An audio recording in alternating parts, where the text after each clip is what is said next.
Good afternoon. My name is Jamie Davis, and I am the Director of Specialty Ethics and Compliance for Walmart Stores Incorporated, based in Jacksonville, Florida.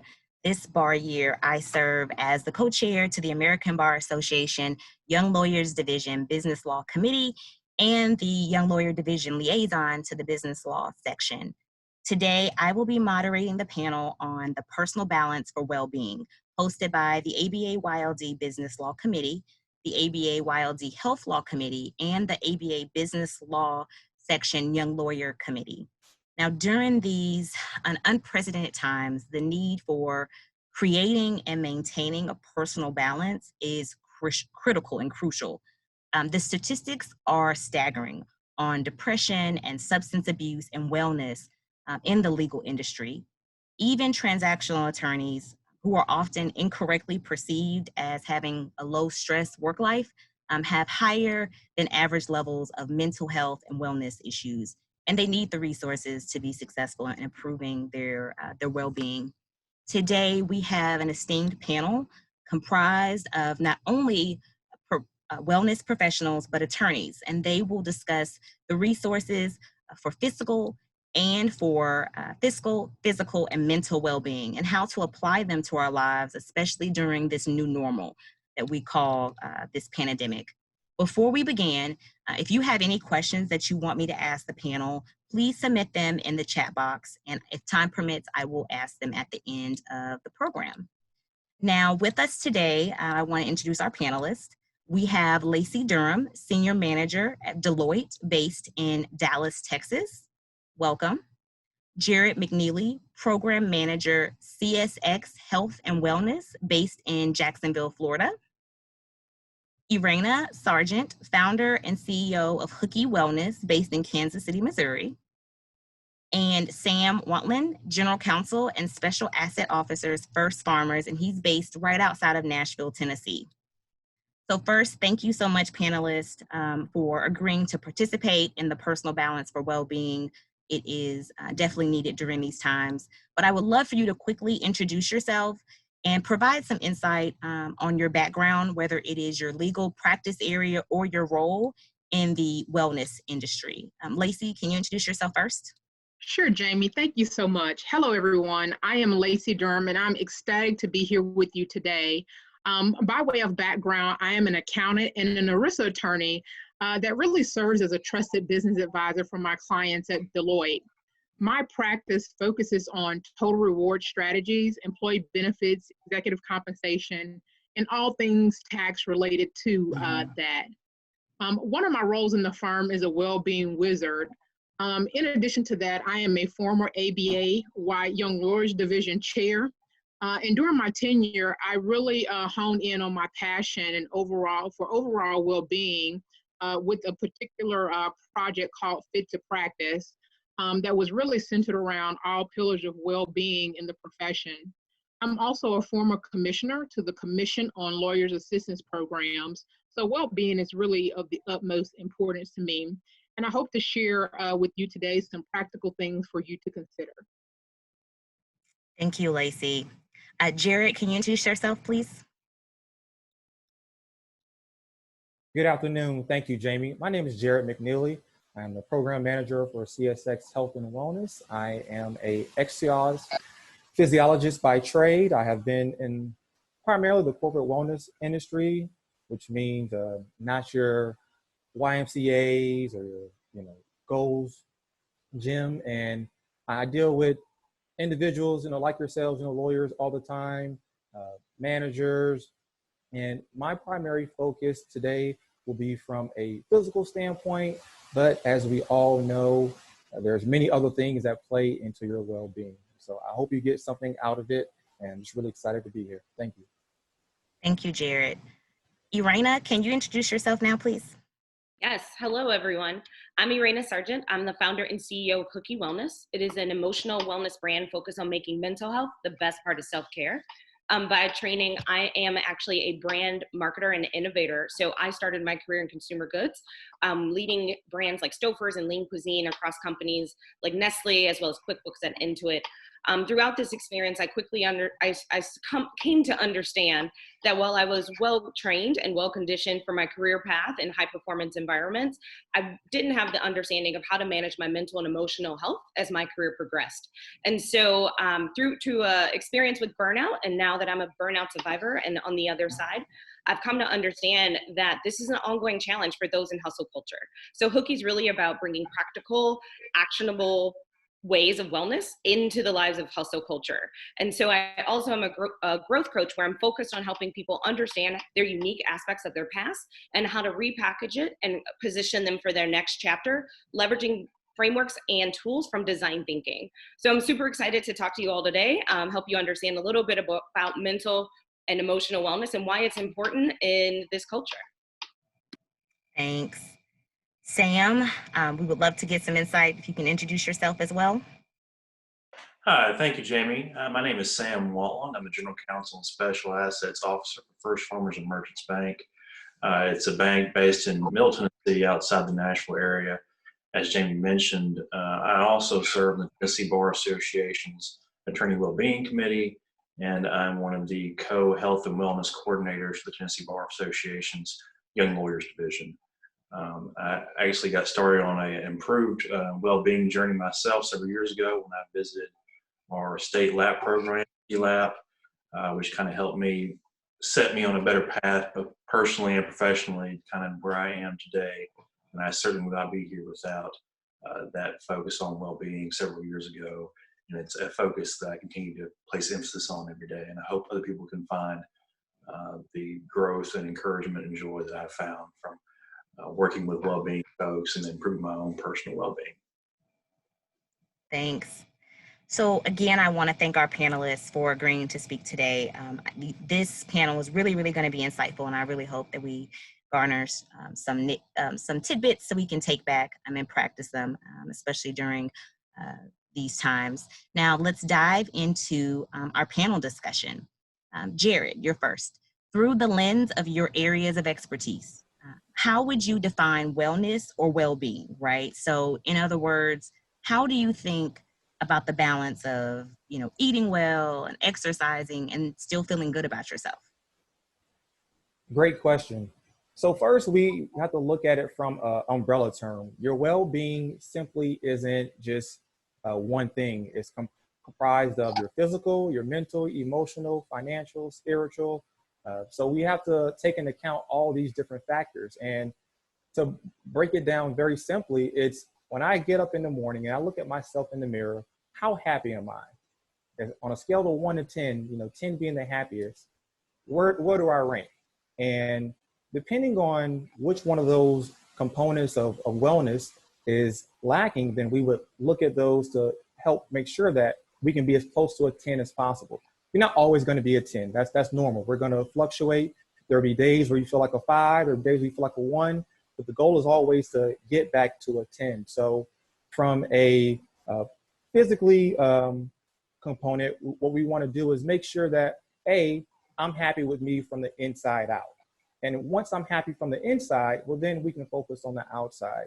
And there's many different factors that are going to play into that, whether that be intrinsic or extrinsic. We have a crazy mentality sometimes of worrying so much about what others look at us, and that plays a huge role into our well-being. Thanks.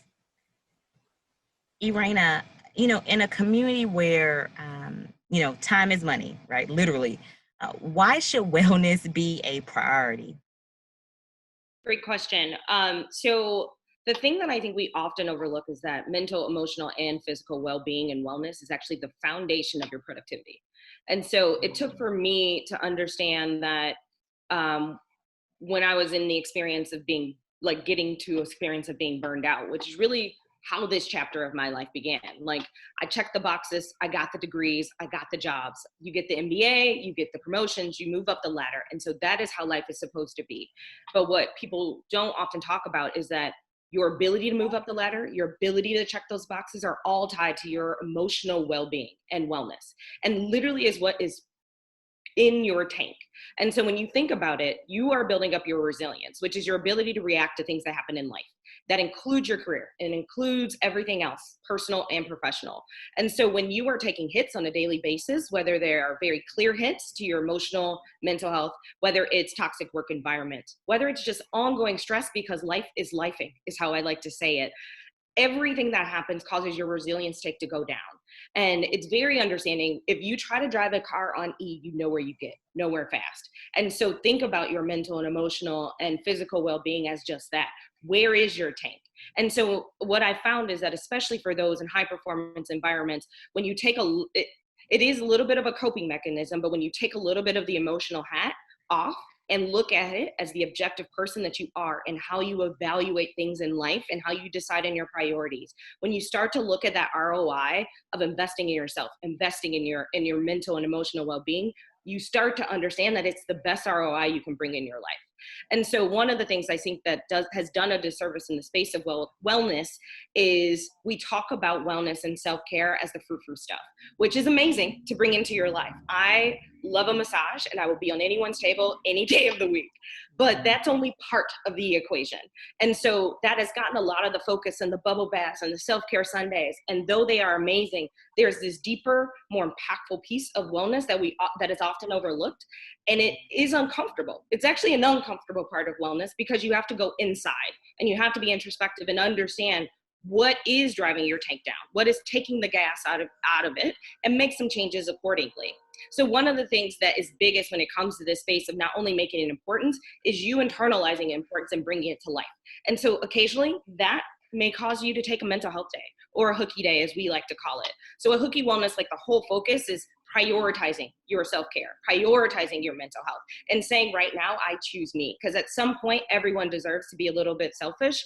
And so when it comes to those PTO days or taking a mental health day, yeah, those are on the table. The first step in getting to that is you making a decision that you want to do it.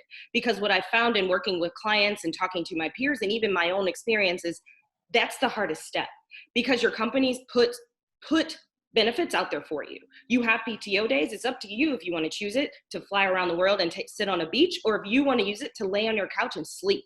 So though there are ways to bring it in, it is uncomfortable, first inside and then external. How you manage it in your organization is also up to you. Being candid with your manager and having real conversations.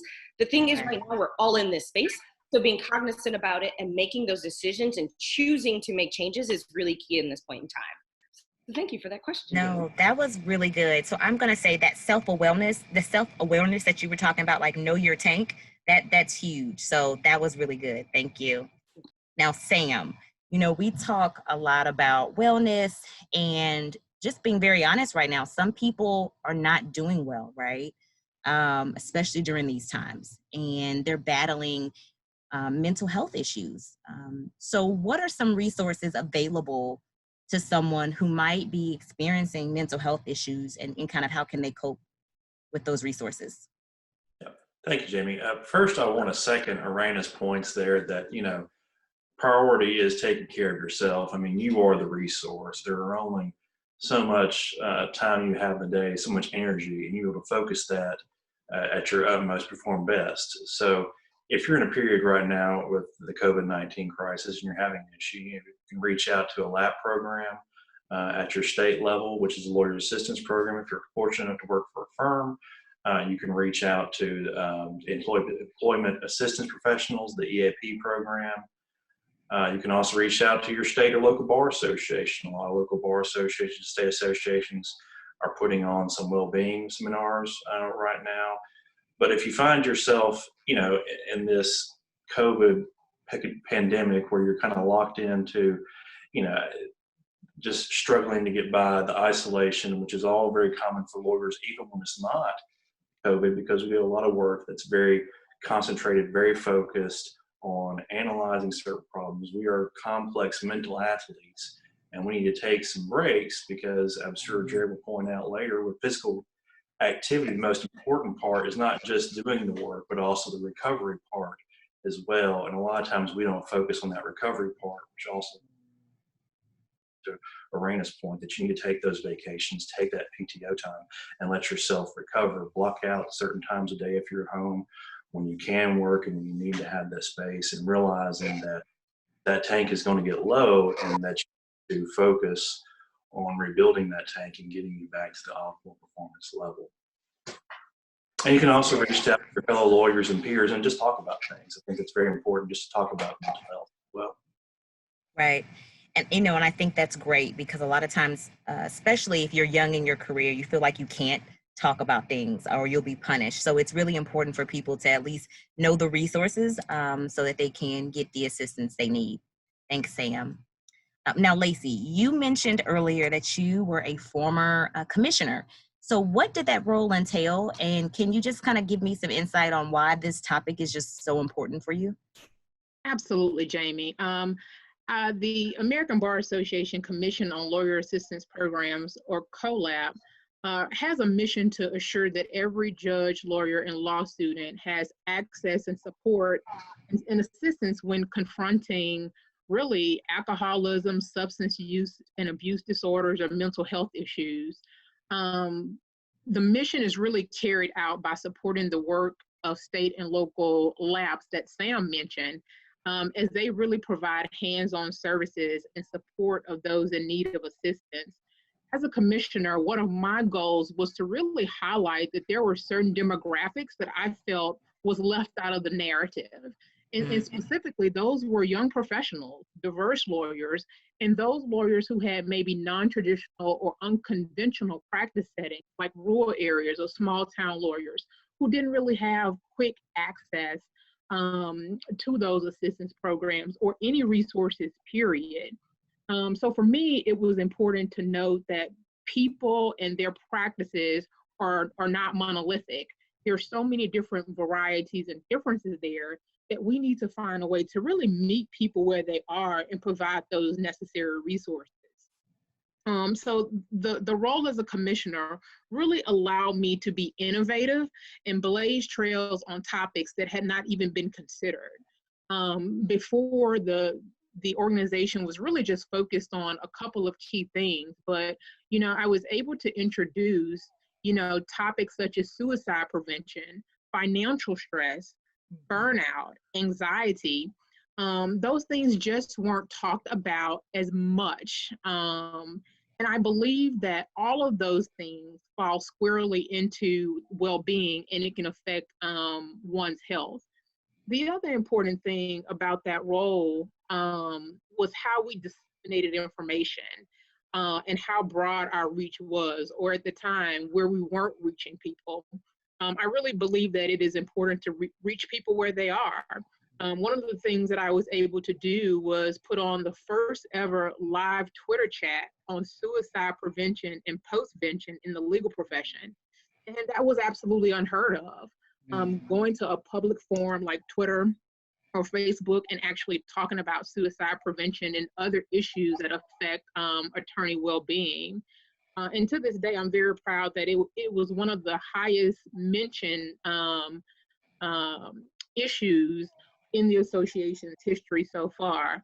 And so I think that speaks volumes that people are looking for resources. They want to know that there's help out there, but they just don't really know where to go. And so for me, the role of the commission is really about meeting people where they are, whether it's through social media, in person, through labs. We can't expect people that are going through crises, especially now in a pandemic, to search high and low for resources. We need to be able to have a point of inflection to get those resources to people. And so for me, it's about being an overall well-being ambassador. I'm very proud of this movement, that this movement has really grown and raised so much awareness and provided people with their resources. So it's really my sincere hope that we continue to be very vocal about breaking the stigma of lawyer well-being, really focus on the stressors that come along with being young professionals, being people of color, and diverse professionals that often go unnoticed. Right. Lacey, I will say you did an amazing job as commissioner and during your time as chair of really getting these topics out there. And so I definitely think, you're right. You have to have the resources. You have to have them available so people feel comfortable in really kind of working through some of their opportunities so they can be successful. So I did want to acknowledge that. Thank you, Lacey. Jared, Now, with everything that's going on right now, right, how do you even start down the path of making improvements, right, when it comes to your diet or fitness, or even your mental well-being? I think what we have to look at is, would I do something now or would I do something later? And what I mean is focusing on what's happening right now. And right now, we're sheltered in. We can only go to what has been deemed as essential places unless you know we're essential. And just taking small little micro strategies, as we like to say, in order to build up to that bigger strategy. And so the things that we work on now will eventually affect it later, but let's just focus on where we are right now. And one of the biggest things that we've seen so far over the last few weeks is a lot of mindless eating. And so are you eating because you're hungry, or are you eating because my body's actually telling me it's time to eat? And so the, one of the best things that we have found and what we do with a lot of our clients and what I try to recommend to people is put yourself on the schedule. I think one of the best things, models you can look at is a toddler or a newborn baby and the regimen of how they eat. When they cry, they're going to let you know, like, hey, it's probably one of, two or three things. Either I'm hungry, I'm tired, okay, or I need a diaper change. And two out of the three still really apply to adults. If you got to go to the bathroom, please just go to the bathroom. But our bodies need fuel every 2.5 hours. There's a lot of different schools of thought out there as far as intermittent fasting, or if you're doing the paleo diet, or you can do the Atkins diet. At the end of the day, they all follow the same protocols. And a lot of it is just to save Americans, from themselves. We eat way too much sugar. We get, simple sugar, that is. And so in order to just make things, easy, we say get rid of carbs. But no, your body has to run off of carbs. I mean, a part of filling that tank from a nutrition standpoint is making sure that we have carbs, fat, and protein. We need all of these things. And so while we're in this time right now, okay, I'm going to wake up. If you're a coffee person, I have my coffee first, and then it's time for breakfast. 30 minutes go by, it's like, man, like, what's going on? Like, those Doritos are looking good. Like, no, like you don't need the Doritos. They're just there. And so setting yourself up to make sure that I don't have access to those things, is key as well. And it's funny, Irena, the point that you made about being selfish, or even Lacey, when you're talking about the suicide prevention, things that we don't want to talk about. In America, one of the biggest things is, sex sells. However, we don't really want to talk about sex, because it's so taboo. And we look at kind of that next generation and how aware they are of their feelings, and even some of the music that comes out, and people are telling these things, but it's like, nah, like you're not really, you're fine, go sleep it off. Or if you're kind of like me and like some of my parents and grandparents, go pray it off. Well, like, no, like we actually have real things that we can deal with here. And so, Raina, one of the things I wanted to get your thoughts on is what I find, that when we say the word selfish, it has such a negative connotation with it. When it's really, if I'm not good, there's no way I'm going to be able to give myself to someone else, because I'm going to give till that tank is empty. Yeah, I think you hit the nail on the head about the giving and giving and giving. And so you forget to give to yourself is often what that challenge is. And so by no means am I saying just be selfish, like all the time, be that person that no one wants to be around. That's not it. It's a matter of also putting yourself on the list, also putting yourself on your calendar, and making sure that you're okay, because you can't make sure everybody else is okay if you're falling apart. And I think actually a lot of people try to do that, and it's not until they're crumbling that they're like, what's happening? You're like, you've given it all away. Yeah. So just don't give it all away. I agree. Thanks, Jamie. Yeah, no, that's good. I think a lot as young professionals, we are always on a schedule, right? We always either have our phones or we have the the planners. And so we're always just writing down, what's the next meeting? What's the next Zoom meeting now? Earlier we were talking about, having depositions and during the Zoom time, and how does that work, right? So we're always just really, really busy, one thing to the next. And I think it's important to just always include yourself in your schedule. So I thought that was great to say. Thanks for that. Actually, we're going to go back to you, Irena. So what are some common emotional reactions, right, to experience during this time, right, based upon COVID? And what are some real ways to manage that stress? Absolutely. So I really like this question because my head of therapy operations and I recently started a series called WTF, This Is Not the Corona I Ordered. And we talk exactly about these topics. And some of I would say the top 5 that we discussed from a therapeutic mindset is, one is guilt. And that's something that often gets overlooked because guilt comes about in so many different ways. But in the framing of the pandemic is, if you're fine, you should be fine. And so step 1 is there's a guilt in not being directly affected, and a guilt in ordering food and having people deliver it. There's a guilt in wanting to go outside. There's a guilt in everything. And so step 1 within this guilt is recognize things are not the same. Like, no one knows what they're doing. Everyone's figuring it out. And even the experts are a little bit at a loss. This will literally be a point taught in history where people didn't know what was happening. And so if you just start there and say, no one knows what's going on, we don't know the rules outside of the basic rules of just being a good person, you don't don't require yourself to have guilt in things that are just allowing you to cope. So guilt's one of the top ones. Another big one is grief. And so grief is often only talked about in the loss of a life, but you literally experience grief anytime something significant changes in your life. Because in your head, you had a vision of what that part of your life would be. And when you change that path, you go through grief because that is no longer the future that you are moving towards. And so grief can be as big as a loss of a life. And being transparent, I lost my father last month. And that was followed by grief of freedom. And then followed by grief of expectations for my business. Like, I was supposed to be launching a physical space, not happening. And so just using myself as an N of one, like, you can see how those layers on. And so instead of discounting and saying, oh, I didn't experience those same things, recognize what you did lose and say, I allow myself to feel the loss. Some of them big, some of them small, but just don't overlook it and discount your experience because you're going through something, even if you're quote unquote fine. Another big one is a spike in anxiety because life. If you don't feel anxiety or stress, please call me and let me know what you are doing and how you're managing that. I think that even the people who have found a calm still have an elevated level of stress and anxiety. And once again, it's unprecedented. And so with anxiety, and especially for those who high performance, type A, always on the go, if it's not on my calendar, it's happening. Mindfulness is a trigger word, I would say. I started doing headspace and meditation over the past 2 years as I've started to go down this journey, and I cannot do it right now. I cannot sit still long enough to do guided meditation. And so for me, it was important to once again recognize this is not normal, things need to change, but I still need this fulfillment. So how do I get it?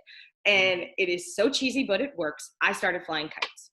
Like, why not? Like, what is it that allows me to have a single focus, that you have to focus on getting something in the air and fighting against the wind, that you have to turn off parts of your brain. So figure out what that is for you. I know people who have started to try to meditate while running. There are people who are just trying to find some still. So figure out what it is for you and how to embed it in life. And for a big thing of how I use design thinking is reframing your expectations on what needs to exist in order to get that piece of fulfillment. And so I've seen some who are like, in order to meditate, I need to sit still for long periods of time in silence by myself. If you strip all that stuff away and say, the reason I want to do this is I need to find stillness, how do you find stillness? What can you start to embed in your life in little peaks of stillness or in mindfulness or like connection? What is it you need, and what are practical ways to bring it in? You do not have to be an expert tomorrow. So as you're trying to manage your anxiety and the stress, and if it's new or elevate it beyond what you had, is taking small steps. And I think Sam mentioned something about that as well. And then denial.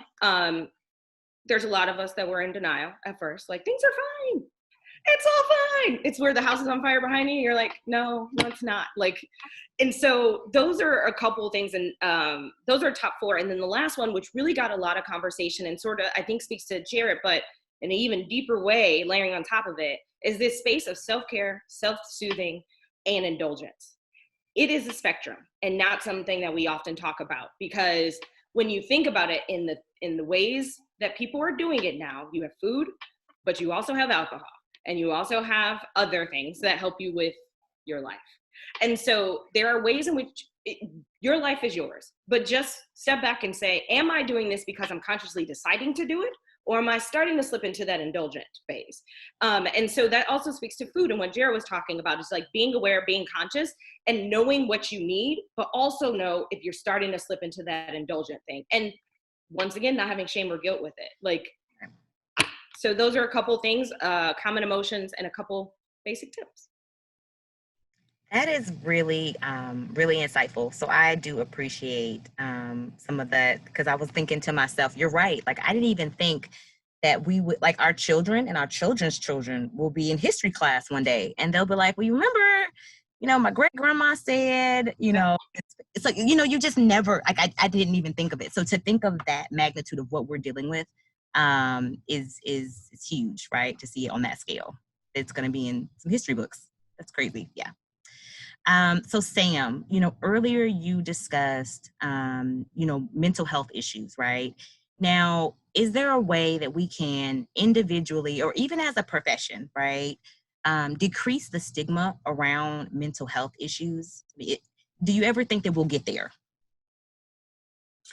Well, I certainly think we've made a lot of improvement in the past few years, Jamie. A couple things I want to say before I get to the actual questions. I want to thank Irena for bringing up the fact that her father passed last month. I'm sorry to hear that, Irena. Losing a parent is always tough. I'm glad you also do mindfulness. I do it as well. I do the Wim Hof method, but sitting there and thinking that you can just, shut the brain off and just focus on breathing doesn't work for everybody. In fact, it's very difficult for the brain to do, because right now we're wired to focus on multiple things. We multitask, we look at our phone, we watch TV, we're on a phone call at the same time checking your email. The brain has become rewired to do certain things. So if you can do a certain task that's very focused, like flying a kite, cleaning, even gardening, Jared, physical activity that's very strenuous, or you have to focus, you can't think about anything else. It's very important. Now, in regard to reducing the stigma in the profession, Lacey's done some excellent work with CoLAP, ABS CoLAP. And, kind of the impression is that if you have a mental health issue, you also have this very serious drug issue. It seems like you're an alcoholic, you've gotten into some very bad things, and that going to see a LAP program or having mental health stuff is already when you're under a suspension order, or you've been barred from the practice of law. We need to think about it. It's more about not just those things, but there's also burnout and stress, which we all experience. A little bit of stress is good because it can help you focus and fine tune and really concentrate on the task. But when that stress keeps going, and as that tank keeps getting lower and lower, we don't have that resilience to come back. And when that stress goes from just being a little bit of intensity to being a 5,000-pound boulder you're having to carry in the back all the time, that really weighs you down. And I think talking about that among our peers is very important. A lot of state bar associations have taken the step to take the mental health question off the application for bar admission, which is an excellent step, because just because you have mental health issues should not prohibit you or preclude you from the practice of law. I think that's a very important step when they say from the front end that, look, having a mental health issue is not detrimental to your practice as a lawyer. Ignoring it is. Knowing you have it and improving that well-being, I think actually makes you a better lawyer. We are focused as a profession on dealing with everybody else's needs. We are the intake person. We listen to the client's problems. We solve their problem for you. So it's not just listening, we have to solve it too. And they expect us to solve it. And a lot of times our focus gets shifted not from ourselves, but to all of our clients' problems. And we're so focused on solving all those, we forget that we have our own. And over time, that kind of builds up. So it's good to see the profession now is talking about things more than they did 5, 10 years ago. We have mentioned the LAP program several times. I want to point out that they are free and confidential. If you're having an issue where you're concerned about maybe somebody's going to know about this. But I think as you open up, you will find that people are so receptive and comforting and able to share their own experiences that if we all just talk about this a little bit more, you will find that everyone has experienced some kind of issue at some point. As I've talked about this in front of large groups over the past several years, I've always found it warm and comforting, and it's been a real source of joy for me to express what I've gone through and how that's related to other people in the profession. And we've all created this community where we can all share and commiserate and talk about things that have worked better for us in this profession. So I think those steps are excellent starts, and we can continue on this journey to helping things improve. We got a long way to go, but we're getting there and making improvement. That's the important thing. Sam, that's great. One thing I wanted to add to that is I think a lot of times we look at mental awareness and mental health as a weakness. Yeah. You know, it was kind of like that old adage, old joke, or, you know, that boy ain't right, or, you know, or no, he can't get right, you know, there's something wrong with her. And so I think having that stigma of, or like, there's something wrong with them. And we hide that because we're afraid of what others are going to think of us. So I definitely feel like, you know, things have gotten a lot better, but we certainly have a way to go. I want to piggyback on that as well. Completely agree. And I think Sam hit the nail on the head when it was a matter of just talking about it. So it always baffles me, the taboos that come with things that everyone experiences. I do not understand it. And I'm going to do my part in changing it. And so I can tell you with my own mental health experiences and own burnout story, like, as much as I'm creating a business and a foundation and out there, every time I talk about it, it is nerve-wracking. But every time I have a conversation, someone follows up with me and says, oh my God, I'm thankful that you shared your story because I'm going through the same thing. And everyone feels alone in this space. And that's a core part of it is a taboo because you think it's just you. And so many people are going through their experiences and their versions of it. And what I've recognized in my research and my experience and talking to peers and people in high performance environments like yourself is that everyone's going through something. And while it is personal, it's not that unique. Like if you've ever been in a meeting and you're like, I can't get my words together, everything is foggy. If you've ever had a point where you can't steal your mind, if you've ever had points where you can no longer sleep and you're just thinking about work, but for some reason work is taking so much longer to do basic tasks, those are common. Like that is something that people are going through. And so what is challenging to me and the biggest part of the mental health and for me in the workplace is how do we change our perceptions of people? Because that's where they need the help. If you're seeing someone who is a rock star that is all of a sudden not performing that same standard, there is a potential they're disengaged, but there's also something going on and their resilience tank is on E. And it's a lot more helpful and beneficial to them as a person and to you as an organization to get them back on track. So if they need to take some time off, they need to get some help with mental health. They just need a venue and an outlet to let some stuff off because life is lifing. Like just being people and allow us to have our mental health and don't be ashamed to talk about it. Or even if you are ashamed, just talk through the shame. So talking and just making it approachable and recognizing that it exists is huge. And also recognizing it's a spectrum because we also to Sam's point, we talk about the severe end of the spectrum. When you talk about mental health, we talk about asylums. Like as a kid, that's how you find out about it. It's a haunted house in an asylum. But what about those people that are just going to therapy every week as a preventative method? What about those people who are like, I want to make sure I maintain and I continue to be of sound mind and I continue to get to that next level? So all those individuals that we have on a pedestal and a proxy and say, I want to be them and I want to get in their career, they stumbled along the way and they figured it out how to get the support that they needed to keep going. And because we didn't talk about it is why we don't know it. But now as we're starting to talk about it, you're hearing more and more of these stories. So if Beyonce needs to take a break and has a mental health break, I think I'm good to do that too. So thank you for letting me be on my soapbox and sorry about that. No, that's good. A lot of times, girlfriends will get together and we'll talk about, share hairdressers or, where can I get my nails done? But I'm actually going to kind of go into a story. Arena and I and a couple girlfriends, we actually went to the Super Bowl. Well, actually, she went to the game. We were outside the game. And it's funny because the day before the game, I had recently just moved from Kansas City to Jacksonville, and then the other friends we were with, they all live in Kansas City, and we were talking about different things. And it's funny because one of them were like, "Oh, well, now who's your therapist? Because I think I need their number." Right? So just those conversations that you're having, and we're like about to celebrate Super Bowl, and we're over here just talking about the different chapters of our lives and where we are.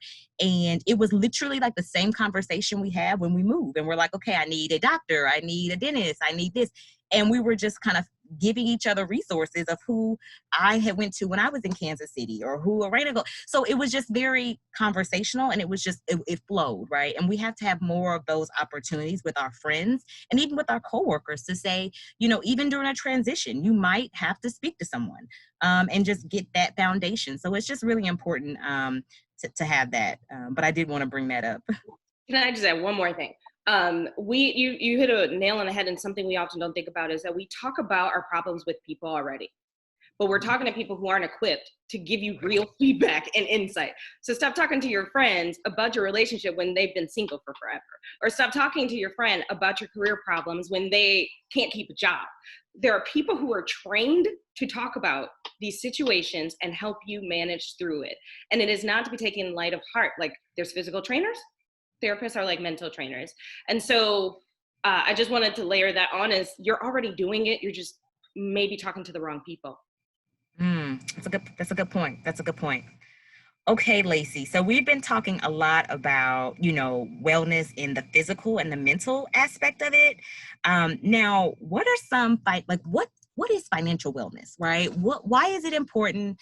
And how, I know you mentioned earlier how your finances can affect your well-being, but can you go a little bit deeper into that? Oh, goodness, absolutely. Financial well-being is, at the simplest level, really effectively managing your economic life. It's a really simple concept that really encompasses a couple of factors, right? Keeping within one's means, spending within one's means, being financially prepared for emergencies, having access to information and tools necessary to make good financial decisions, having a plan for the future. Now, all of that sounds, really good. Financial well-being is really just a state of being within a person's goals to be able to fully meet your current and ongoing financial obligations so that you can feel secure in your financial future and able to make choices that allow you to fully enjoy life. Now, that's easier said than done. We know that. Right now, especially in the middle of a pandemic, you take away the pandemic, financial stress is a pandemic among itself, right? Mm-hmm. And so there is nothing taboo about anyone being stressed out right now or having fears of financial anxiety.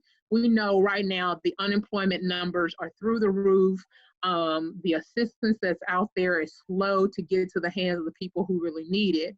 And so the reality of it is we are all in the line of fire. Some of us are just at the back of the line, while some of us are at the front of the line. But right now, financial stress can cause serious health problems. And I think we're going to see an even bigger uptick of that. And it's going to spill over in some physical and mental ways, and maybe even lead to some additional abuse problems. So, it is nothing to take lightly right now. A lot of people are really victims right now of hard financial times because of high levels of debt, unstable income or unemployment, very little savings that's rapidly diminishing, high student loan ratios, and so on. So when we talk about financial well-being, we've got to have a candid conversation about what financial stress does to your health in many ways, right? It can affect your home life, your career, it can really make you feel like it's impossible to turn things around. And I think we're seeing a lot of that. There's so much fear right now, and we should not take lightly that. Don't let anyone invalidate your fears or your concerns, because it's something very real. Two of the most common effects of financial stress are anxiety and depression. A lot of times these conditions go hand in hand. Each one is debilitating in its own right, and it makes it hard for you to focus on work, spend time with your family, even keep up with your bills or other financial responsibilities that you can actually take control of.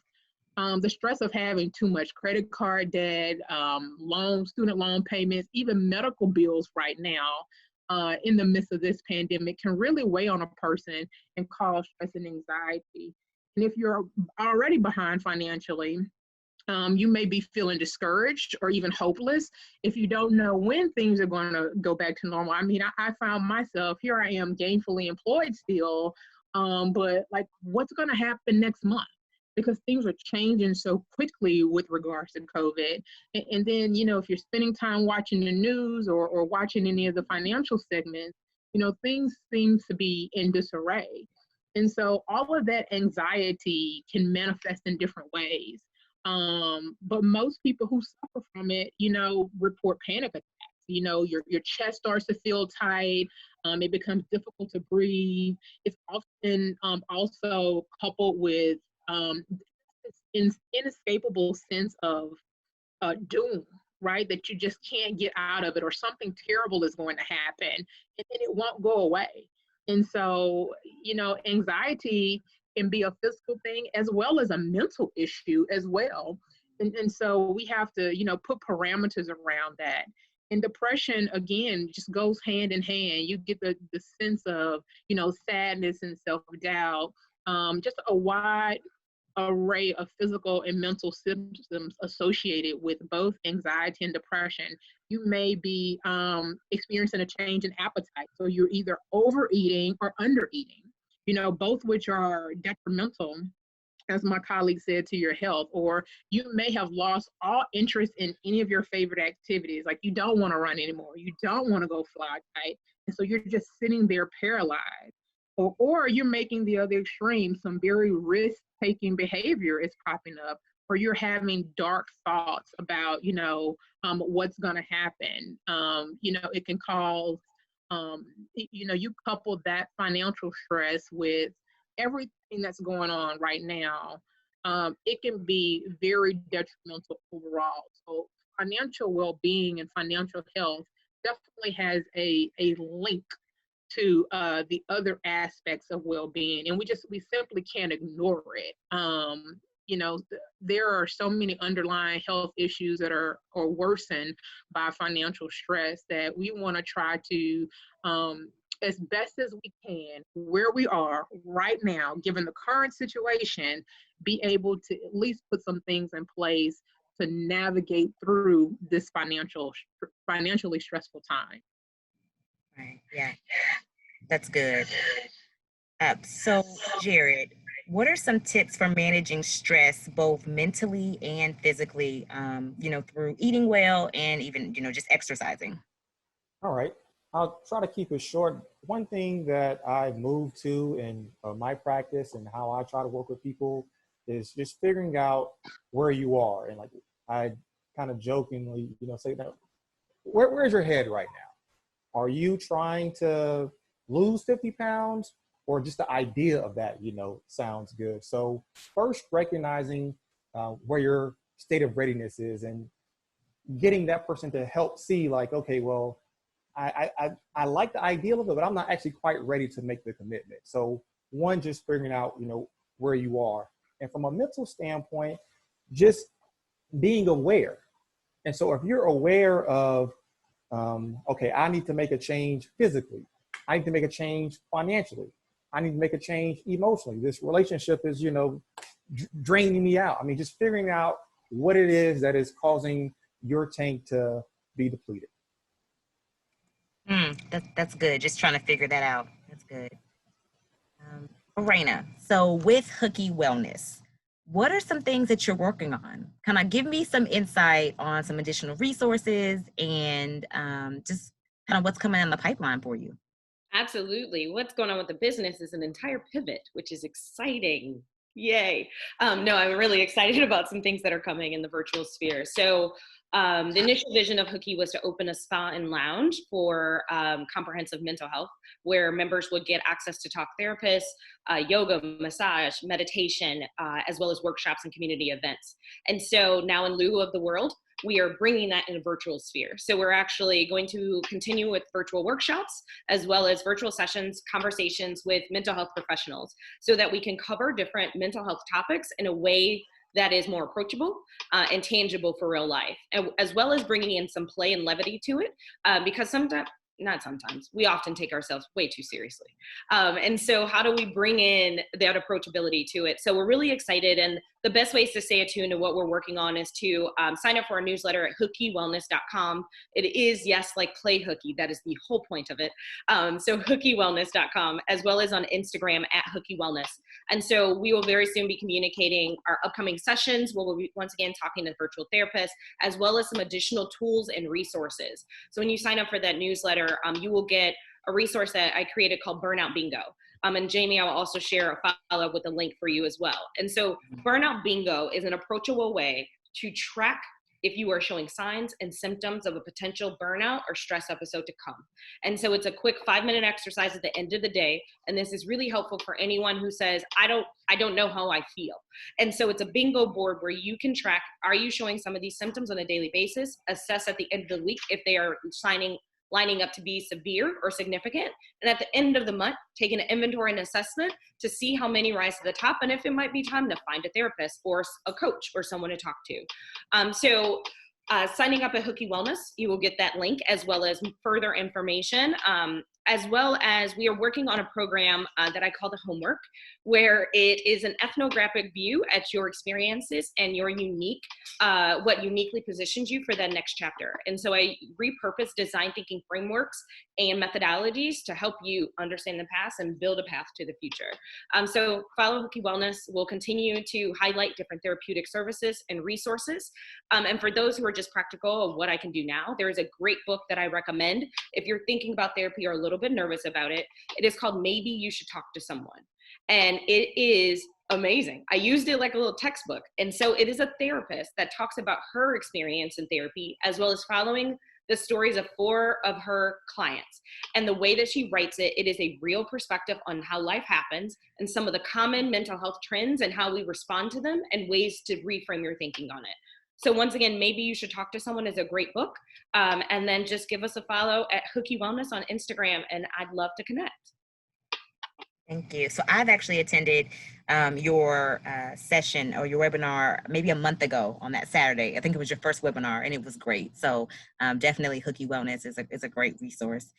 So Sam, especially, we're home. Well, I'm not, but most of us are home working, right? I'm an essential employee of Walmart, so I can't be home. But most of us are home, but we're available, Zoom, back to back, right? What are some of your suggestions or strategies that you found during this time that have been successful to kind of help you balance?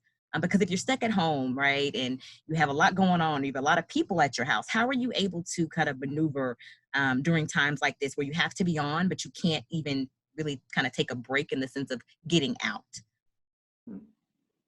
Jimmy, that's a great question. I know we're running short on time. I think it's best during this time to keep a strong foundation with normal schedule. I appreciate the fact that I am able to work from home right now and work remotely because I can take 10 minutes and help my wife out with our 2.5-year-old daughter who has her moments. If you have a 2.5-year-old daughter, you know what they're like.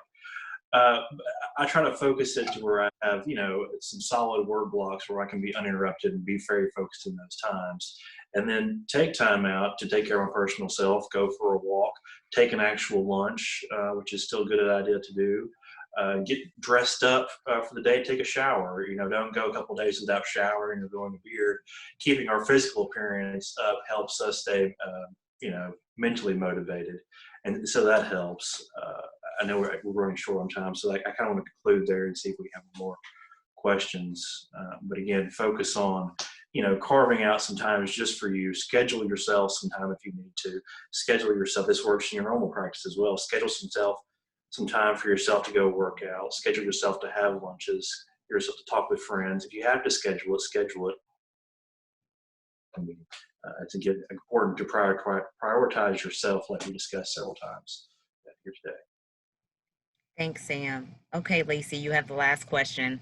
You talked earlier about financial wellness.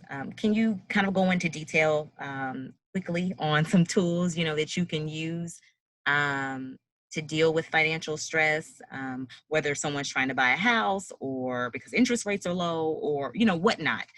What are some tools? Sure, Jamie. As my colleagues have said, you have to acknowledge where you are, have compassion, and prioritize yourself. Let me just say it's okay to feel stressed, angry, even overwhelmed, or some people are feeling at peace with where they are. I think you have to choose to accept where you are right now in this moment, and acknowledge that our schedules, routines have all changed, and so do our actions and movements will have changed or will change because of this. And so we have to right now reevaluate our expectations that we have of ourselves and for ourselves. You may be terrified that your book of business is going to dry up, or that you may be laid off, or you may feel guilty because you're working more while other people or some of your colleagues have had to take a pay cut or have been laid off, or you're experiencing burnout because you're trying to show gratitude because you do have a job, you're just working excessively.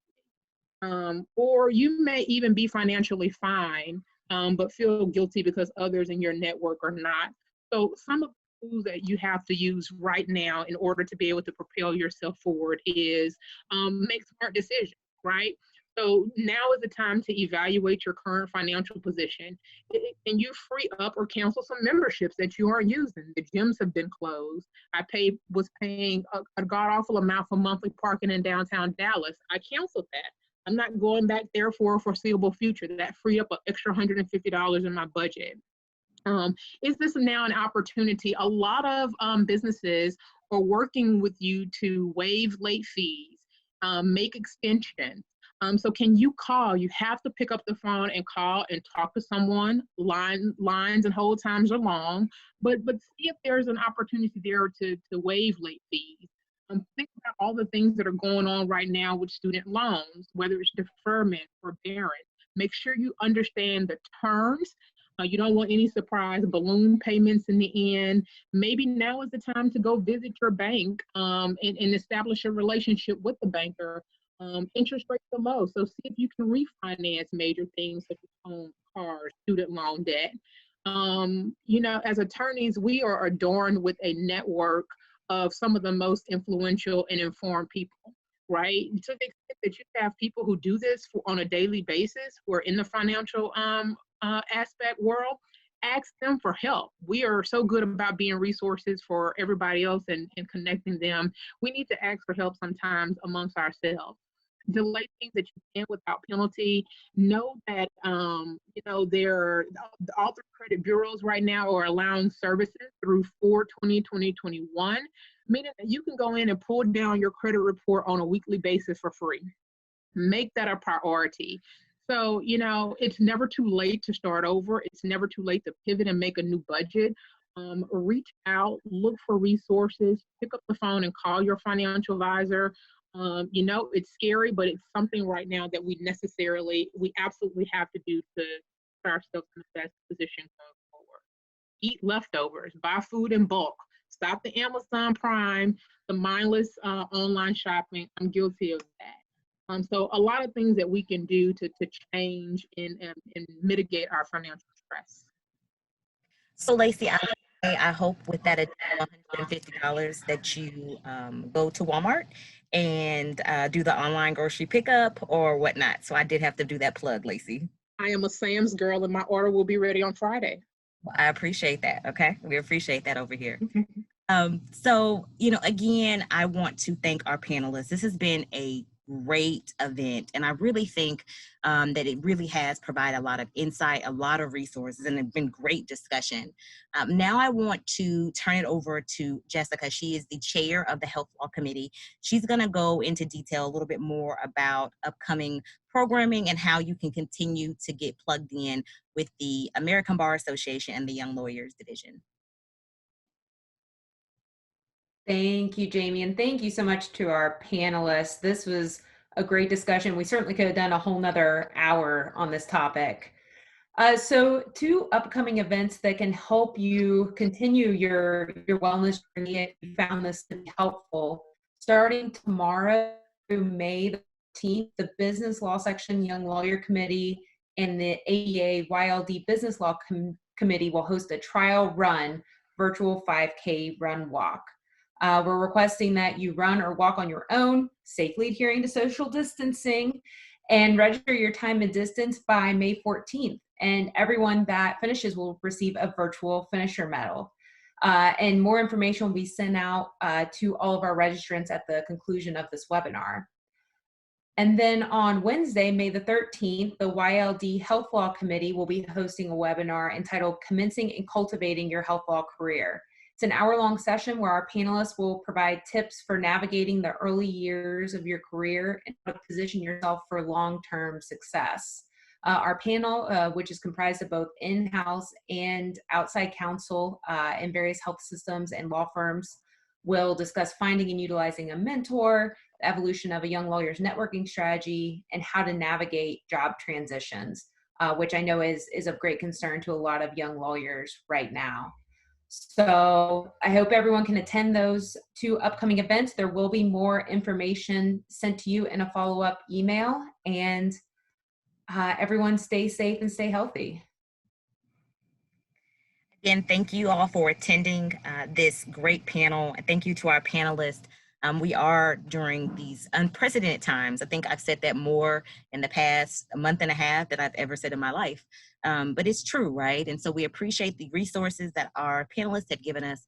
And we thank you for attending today. Again, stay safe, stay healthy, and we wish you well. Thank you and have a great day.